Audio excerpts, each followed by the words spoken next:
Hello friends, welcome to my channel. तो देखते हैं यूपीएससी प्रीलिम्स 2024 के लिए दिल्ली की यूज 15/12/2023 के लिए। तो जो हमारे चैनल पर नए हैं, चैनल को सब्सक्राइब जरूर कर ले ताकि आपको नोटिफिकेशन जो है मिलता रहे। तो आइए देखते हैं आज का पहला क्वेश्चन। तो पहला क्वेश्चन कुछ ऐसा है, निम्नलिखित में से कौन सा खाद्य और कृषि संगठन की पहल है अथवा एफएओ द्वारा प्रशासित है। तो वो कितने कथन सही है पहले यहाँ देखना है। ठीक है, अब आते हैं पहला पे। कह रहा है विश्व भर में मरुस्थलीय टीडे की स्थिति की निगरानी करना, विश्व स्तरीय महत्वपूर्ण कृषि विरासत प्रणाली। ये सब पहल है कि नहीं देखते जाना है। खाद्य एवं कृषि के लिए पादवानुवांशिक संसाधनों पर अंतर्राष्ट्रीय संधि का अंगीकरण। चौथा है विश्व के वनों की स्थिति, SOFO रिपोर्ट जारी करना। ठीक है ना। तो यहाँ पे सारा कथन जो है सही है, तो होगा ऑप्शन डी करेक्ट। ठीक है, चलिए आगे देखते हैं। खाद्य एवं कृषि संगठन संयुक्त राष्ट्र की एक विशेष एजेंसी है जो भुखमरी के उन्मूलन हेतु अंतर्राष्ट्रीय प्रयासों का नेतृत्व करती है। प्रत्येक वर्ष 16 अक्टूबर को विश्व भर में विश्व खाद्य दिवस मनाया जाता है। यह दिवस वर्ष 1945 में इसकी स्थापना के वार्षिकोत्सव को चिन्हित करता है। यह रोम में स्थित संयुक्त राष्ट्र खाद्य सहायता संगठनों में से एक है। ठीक है, चलिए आगे देखते हैं क्या पहल किया है। तो विश्व स्तरीय महत्वपूर्ण कृषि विरासत प्रणाली, और क्या है विश्व भर में मरुस्थलीय टीडे की स्थिति की निगरानी। कॉडेक्स एलिमेंट्रियस कमीशन संयुक्त FAO खाद्य मानक कार्यक्रम के कार्यान्वयन से संबंधित सभी मामलों के लिए जिम्मेदार निकाय है। कर खाद्य एवं कृषि के लिए पादप अनुवांशिक संसाधनों पर अंतर्राष्ट्रीय संधि का वर्ष 2001 में FAO के सम्मेलन के 31वें सत्र में अंगीकरण। और चलिए देखते हैं और क्या प्रमुख प्रकाशन क्या है। विश्व मत्स्य पालन और जल कृषि राज्य सोफिया। कर विश्व के वनों की स्थिति सोफो। कर विश्व में खाद्य सुरक्षा एवं पोषण की स्थिति सोफी। खाद्य और कृषि की स्थिति सोफा। कृषि वस्तु बाजार की स्थिति SOCO। अतः विकल्प डी सही है। आइए देखते हैं आज का अगला क्वेश्चन। शैवाल की विशेषताओं के संबंध में निम्नलिखित कथनों पर विचार कीजिए। करनाभिक तथा विशिष्ट बहुकोशिकीय प्रजनन संरचनाओं के बावजूद वे वास्तविक जड़ों, तनों और पत्तियों की कमी कारण पौधों से भिन्न होते हैं। ठीक है, तो शैवाल में तो ये सब नहीं होता है, बात सही है। नाभिक भी होता है बट ये बहुकोशिकीय प्रजनन नहीं करता है। ठीक है, तो पहला कथन गलत है। करोवे कच्चे तेल के स्रोत के रूप में एवं मनुष्य के लिए भोजन, बकई, भैंस जिए, बस जिए मतलब औषधि तथा औद्योगिक उत्पादों के स्रोत के रूप में आर्थिक रूप से महत्वपूर्ण हैं। तो दूसरा कथन सही है, ऑप्शन बी करेक्ट हो जाएगा। ऑप्शन बी करेक्ट हो जाएगा। चलिए आइए देखते हैं। कर शैवाल को मुख्य रूप से जलीय, प्रकाश संश्लेषक तथा नाभिक धारण करने वाले जीवों के एक समूह के रूप में परिभाषित किया गया है, जिनमें पादपों की वास्तविक जड़ों, तनों, पत्तियों एवं विशेष कोशिकीय प्रजनन संरचनाओं का अभाव होता था। कथन एक सही नहीं है। कर इनके प्रकाश संश्लेषक वर्णक पादपों की तुलना में अधिक विविध हैं तथा उनकी कोशिकाओं में ऐसी विशेषताएं हैं जो पादपों व पशुओं में नहीं पाई जाती है। ठीक है, कर ऑक्सीजन उत्पादक एवं लगभग सभी जलीय जीवों के भोजन के रूप में उनकी पारिस्थितिक भूमिका है। वे कच्चे तेल के स्रोत के रूप में एवं मनुष्यों के लिए भोजन, बकई, भेषजीय तथा औद्योगिक उत्पादों के स्रोत के रूप में आर्थिक रूप से महत्वपूर्ण है। कर शैवालों के अध्ययन को फाइकोलॉजी कहा जाता है। कथन दूसरा सही है। ठीक है, आगे देखते हैं। निम्नलिखित कथनों पर विचार कीजिए। गेहूँ एक रबी फसल है, तो ये तो सही है। करे जिसे पकने के समय ठंडे मौसम और तेज धूप की आवश्यकता होती है, तो ये टोटल सही है। कितने सही है ढूंढना है। कर चीन के बाद दुनिया का दूसरा सबसे बड़ा गेहूं उत्पादक होने के बावजूद भारत का वैश्विक गेहूं व्यापार में हिस्सा 1% से कम है। तो यहाँ पे दोनों कथन सही होना चाहिए। ऑप्शन सी देखते हैं करेक्ट है कि नहीं है, ये देखते हैं। ठीक है, तो भारत भर में गेहूं वितरण, चावल के बाद गेहूं भारत में दूसरी सबसे महत्वपूर्ण अनाज की फसल है। यह देश के उत्तर पश्चिमी हिस्से में मुख्य खाद्य फसल है। गेहूं एक रबी फसल है जिसे पकने के समय ठंडे मौसम और तेज धूप की आवश्यकता होती है। अतः कथन एक सही है। कर भारत चीन के बाद विश्व का दूसरा सबसे बड़ा गेहूं उत्पादक है, लेकिन वैश्विक गेहूं व्यापार में इसका हिस्सा 1% से भी कम है। यह गरीबों के लिए रियायती भोजन उपलब्ध कराने के लिए इसका एक बड़ा हिस्सा रखता है। अतः कथन दो सही है। निम्नलिखित कथनों पर विचार कीजिए।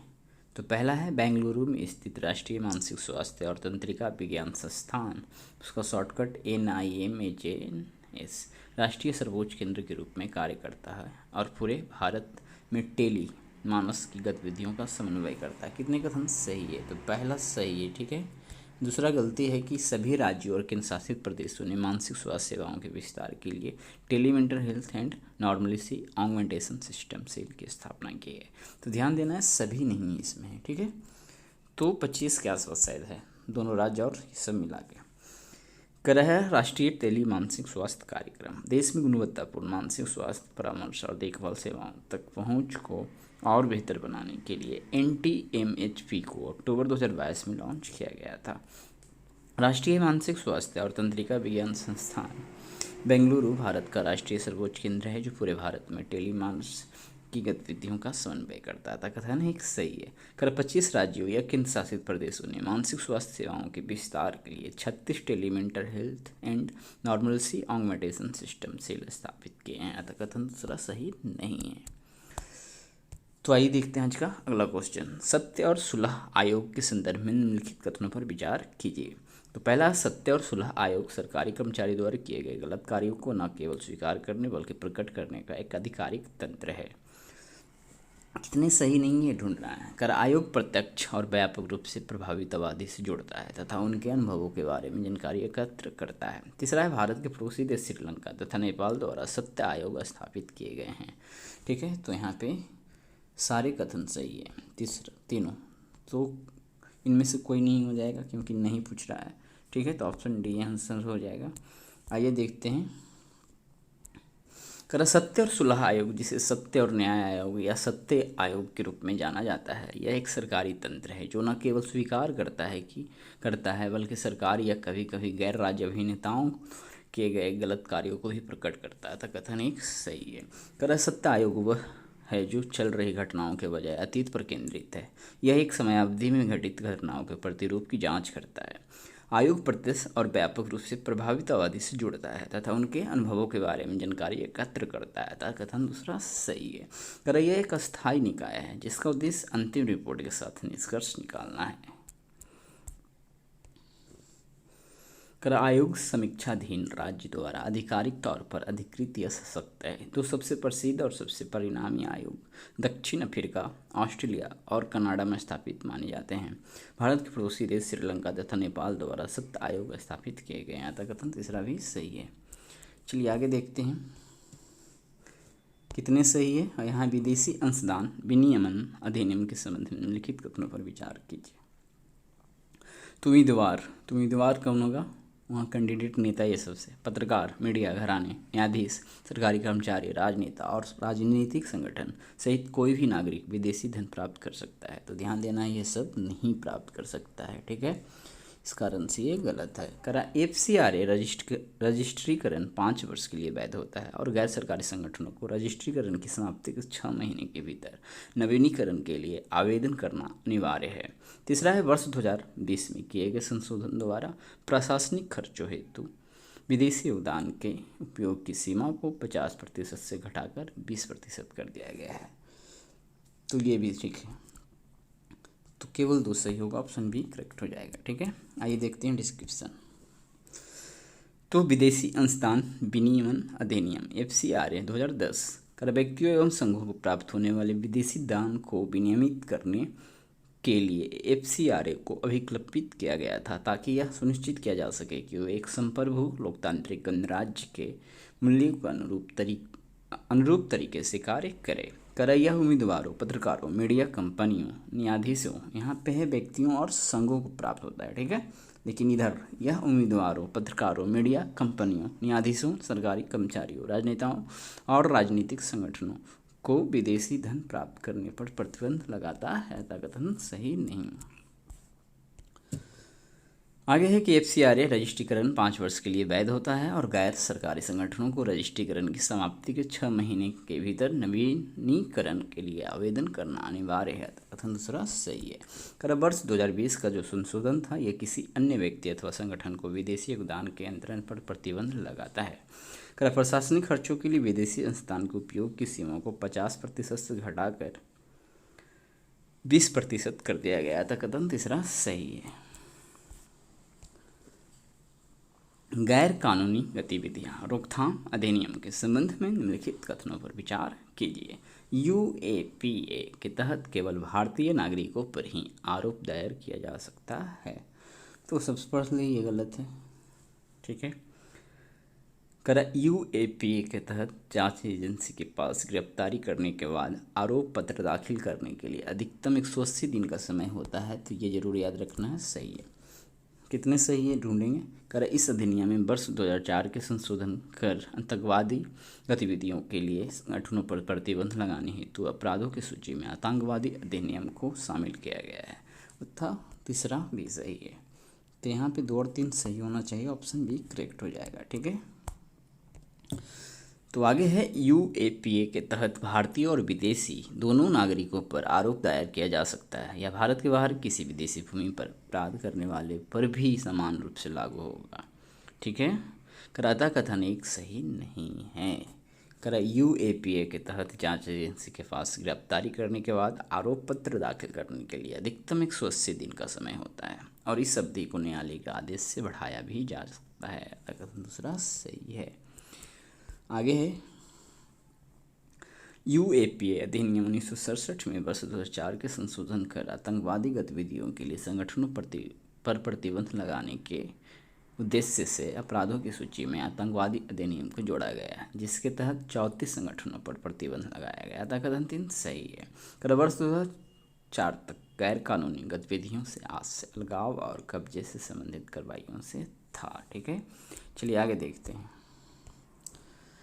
कर पेटेंट के संबंध में निम्नलिखित कथनों पर विचार कीजिए। कर भारत में प्रत्येक पेटेंट की अवधि पेटेंट आवेदन दाखिल करने की तारीख से 25 वर्ष है। कितने सही है ढूंढना है। तो ये 20 वर्ष तक होता है, 25 वर्ष नहीं। तो पहला गलत है। भारत में पेटेंट प्रणाली का प्रशासन पेटेंट अधिनियम 1970 द्वारा किया जाता है। तो ये भी सही है, ध्यान देना है। कर पेटेंट संशोधन नियम 2021 द्वारा शैक्षणिक संस्थानों के लिए पैटेंट दाखिल करने की शुल्क में 80% की वृद्धि की गई है। तो 80% तक कम कर दिया गया है, ठीक है, शैक्षणिक संस्थानों के लिए। तो ये सही है।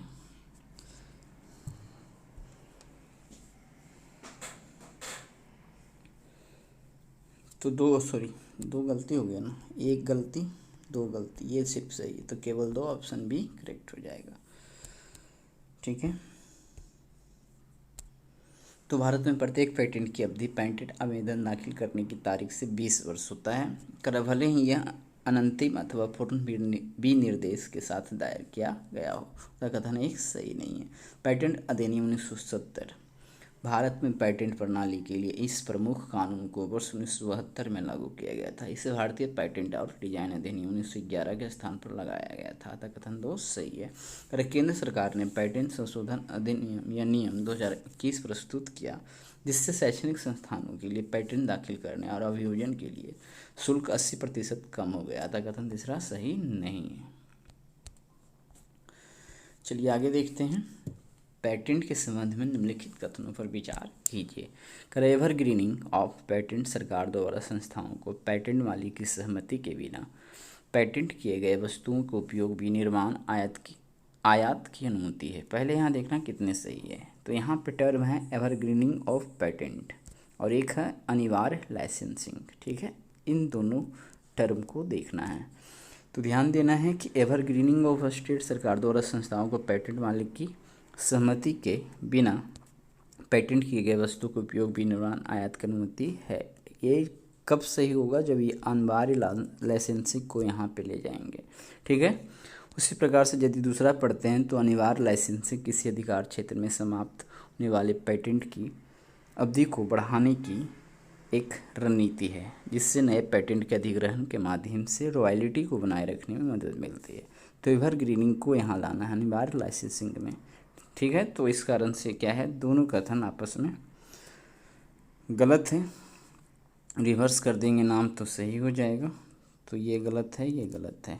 कलर WTO के ट्रिप्स समझौते के तहत अनिवार्य लाइसेंसिंग की अनुमति दी गई है। तो ये ठीक है।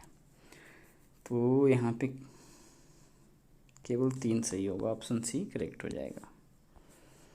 तो आइए देखते हैं। पेटेंट की एवरग्रीनिंग या किसी क्षेत्राधिकार में प्रदान किए गए किसी समाप्त होने वाली पेटेंट की अवधि को बढ़ाने की एक कॉरपोरेट, कानूनी, व्यावसायिक और तकनीकी रणनीति है, ताकि नया पेटेंट प्रदान करने के बजाय उनसे रॉयल्टी बरकरार रखी जा सकेगी। अतः कथन एक सही नहीं है। अनिवार्य लाइसेंसिंग, ठीक है। करैया सरकार द्वारा संस्थाओं को पेटेंट मालिक की सहमति के बिना पेटेंट की गई वस्तु का उपयोग, विनिर्माण, आयात अथवा विक्रय की अनुमति है। भारत का पेटेंट अधिनियम अनिवार्य लाइसेंसिंग से संबंधित है, तो ये भी ध्यान देना है। अतः दोनों कथन क्या है आपस में गलत था। चलिए आगे है कि WTO के ट्रिप्स समझौते के तहत अनिवार्य लाइसेंसिंग की अनुमति दी गई है, बशर्ते वह राष्ट्रीय आपात स्थिति, अत्यधिक तात्कालिकता की अन्य परिस्थितियां और प्रतिस्पर्धा विरोधी प्रथाओं जैसी शर्तें पूरी करता हो। अतः कथन तीसरा सही है। सिकल सेल रोग के संबंध में निम्नलिखित कथनों पर विचार कीजिए। सिकल सेल रोग एक आनुवांशिक रक्त विकार है। हीमोग्लोबिन में असामान्यता इसकी विशेषता है, तो ये पहला सही है। भारत में राष्ट्रीय सिकल सेल एनीमिया उन्मूलन मिशन का लक्ष्य वर्ष 2024 तक सिकल सेल एनीमिया का उन्मूलन है, तो ये 2024 तक नहीं 2047 तक है। इस कारण से क्या है, दूसरा गलत हो रहा है। तो कितने सही, केवल एक ऑप्शन ये करेक्ट हो जाएगा, ठीक है। आइए देखते हैं इसका डिस्क्रिप्शन। ACD एक पुरानी एकल-जीन बीमारी है जो रक्ताल्पता, तीव्र दर्द का अनुभव और पुरानी चोट के कारण एक दुर्बल प्रणालीगत सिंड्रोम का कारण बनता है। अतः कथन एक सही है। इसके कारण लाल रक्त कोशिकाएं अर्धचंद्राकार की हो जाती है, जिससे वाहिकाओं के माध्यम से उनकी गति बाधित होती है और गंभीर दर्द, संक्रमण, एनीमिया तथा स्ट्रोक जैसी संभावित जटिलताएं उत्पन्न होती है। अकेले भारत में प्रतिवर्ष अनुमानतः 30,000 से 40,000 बच्चे जो हैं सिकल सेल रोग के साथ जन्म लेते हैं, तो ये आंकड़ा भी याद रख सकते हैं। भारत में राष्ट्रीय सिकल सेल एनीमिया उन्मूलन मिशन का लक्ष्य 2047 तक सिकल सेल एनीमिया का उन्मूलन है। अतः कथन दूसरा सही नहीं है।